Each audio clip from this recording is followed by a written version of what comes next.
Well, this is kind of an unusual love story. What I liked about it is it sort of combines a sweetness and an innocence with some very dark aspects as well. What was it that appealed to you guys that made you want to be a part of it? I was drawn to the script, initially. I thought it was different, and it was sort of a different love story, but not in the romantic sense. It was a friendship. There was, it was sort of deep-rooted and just different, like you said. But it just the other things going on in the movie were interesting. There's a lot of grief, and I thought that was something you don't see all the time, not necessarily something you want to see, I guess, but I thought it was done in a way where people could maybe relate a little, which I always like, I guess, to relate to things you see. Yeah, I mean, for me it was, my character, Hat presenter guy, obviously had a very different way of looking at the world to what I did, and obviously had a kind of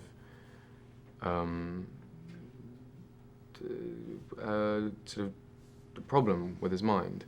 Yeah. It was interesting approaching kind of relatively classical romantic concepts and themes from that sort of weird perspective. And a big part of this role is sort of the physical aspect, the movements. You sort of jump around a lot and you juggle and stuff like that. It sort of reminded me of sort of more classic roles like Chaplin-esque sort of stuff. Talk about sort of embracing that aspect and what that meant.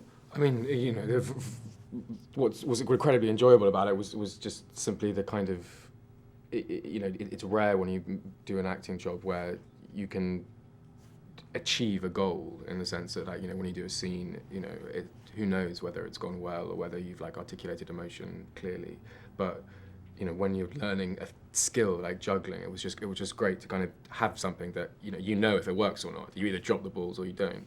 And so kind of spending that time in this circus school with this guy who sort of managed to turn me from a broken, limp fool into someone who could throw a few balls in the air was amazing. So that was you. That wasn't CGI.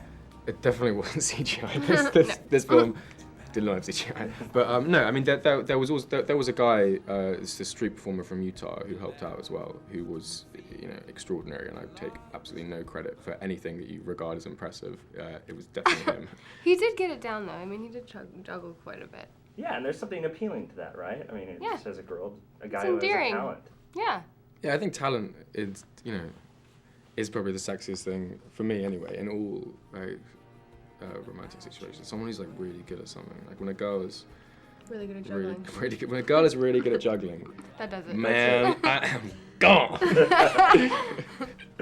Well, just sort of, I guess, that passion, to learn a skill is just sexy. Right. Absolutely. I read that you sort of stole this role out from under Rob Pattinson, or Is not true. I mean, Is that true? No, it's not even remotely true. I actually did find the script on a friend's floor, who I was staying with, and people just assumed if it says friend, obviously I only have one friend in the world. Yeah. And, but no, it's not true at all. It's actually a girl who I was staying with, and she happened to have the script. Well, that's a whole nother story altogether. It's a good story, which And I'll she juggled. tell you later. And she So there you juggled, go. so I was sold. God, I wish we had more time. I know. So I really want to get that one out.